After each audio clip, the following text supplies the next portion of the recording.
Hello friends, आप सबका बहुत बहुत स्वागत है रैंकर्स मंत्रा में। फ्रेंड्स, झारखंड प्राथमिक शिक्षक नियुक्ति नियमावली 2022 जारी हो चुका है और अब जो 26,000 प्राथमिक शिक्षकों की नियुक्ति में जो सबसे बड़ी बाधा थी वो दूर हो चुकी है।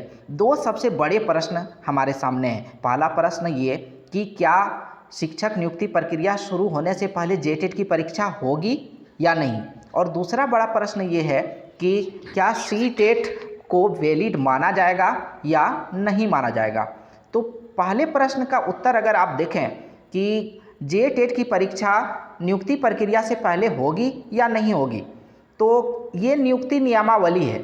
नियुक्ति नियमावली ये 26,000 प्राथमिक शिक्षकों की नियुक्ति पर भी लागू होगी और उसके बाद जो 60,000 प्राथमिक शिक्षकों की नियुक्ति आने वाली है, इसके बाद जो भी प्राथमिक शिक्षकों की नियुक्ति आने वाली है ये उस पर भी लागू होगी।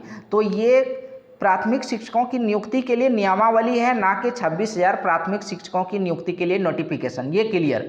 लेकिन अब देखें, चूँकि 26,000 प्राथमिक शिक्षकों की नियुक्ति के लिए जून का टाइम लाइन दिया गया है, टाइम लिमिट के जून के अंत तक इसके विज्ञापन आने हैं, इसके नोटिफिकेशन आने हैं और लगभग ये क्लियर है कि जून के लास्ट तक इसका नोटिफिकेशन आ जाएगा।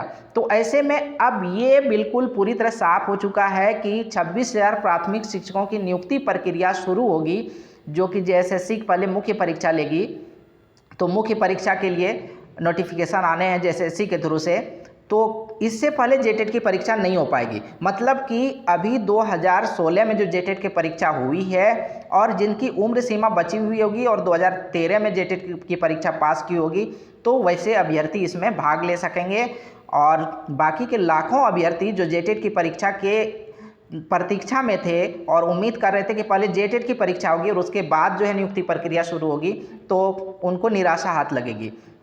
तो सिर्फ 2016 और 2013 जेटेट पास अभ्यर्थी, 2013 में जिनकी उम्र सीमा बची होगी, तो वो अभ्यर्थी इसमें हिस्सा ले सकेंगे। तो पहला प्रश्न क्लियर हो गया कि नियुक्ति से पहले जेटेट की परीक्षा नहीं होगी। ये नियुक्ति प्रक्रिया पहले शुरू होगी, जेटेट परीक्षा बाद में, तो नए अभ्यर्थी इसमें शामिल नहीं हो सकेंगे। अब दूसरा प्रश्न है कि सीटेट वैलिड होगा या नहीं होगा। तो आप ये पेज नंबर 6 है नियमावली का, अध्याय 2, आप इसमें पेज नंबर 6 में देखें, यहाँ पर अभ्यर्थी जिस विषय अथवा विषय समूह से शिक्षक पात्रता परीक्षा उत्तीर्ण होंगे उसी विषय अथवा विषय समूह में सहायक आचार्य नियुक्ति के पात्र होंगे। यहाँ तक आपको समझ में पूरी तरह से आ रहा है कि जिस विषय या विषय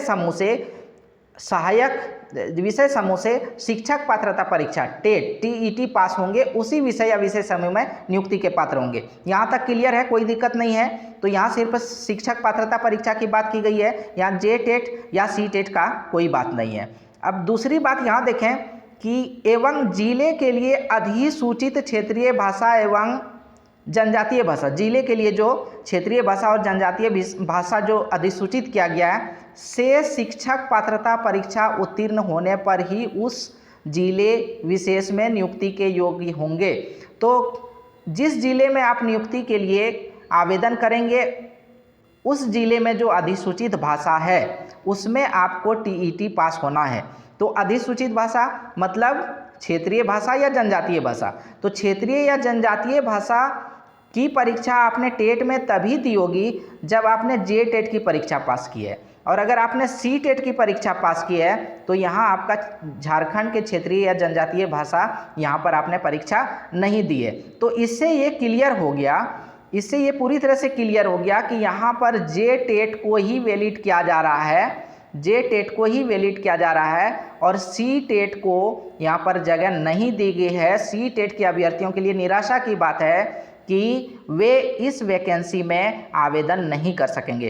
तो ये दोनों प्रश्न बिल्कुल क्लियर हो गया। तो लेटेस्ट अपडेट जानने के लिए बने रह रहे हैं रैंकर्स मंत्रा के साथ, जुड़े रह रहे हैं रैंकर्स मंत्रा के साथ। धन्यवाद। जय हिंद।